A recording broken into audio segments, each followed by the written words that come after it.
Hey everybody!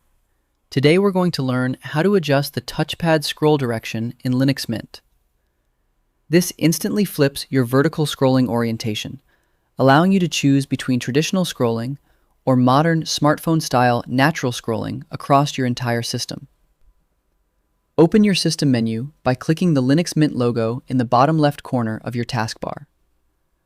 Type mouse into the search bar and click the mouse and touchpad icon from the results to launch your input control panel.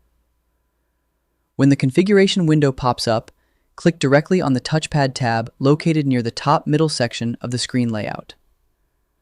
Look down at the primary option categories and locate the horizontal row explicitly labeled Reverse Scrolling Direction. Click the toggle switch next to Reverse Scrolling Direction to flip it from its active state to your preferred setting. Turning this toggle switch on enables natural scrolling, where pushing 2 fingers up drags the page down, while turning it off restores traditional scrolling.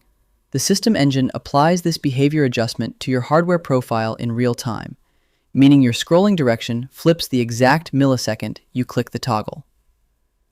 There is no save or apply button needed, so you can simply click the X button at the top corner to close the panel. And that's it. I hope it helps you in your current and future project. Thank you for watching.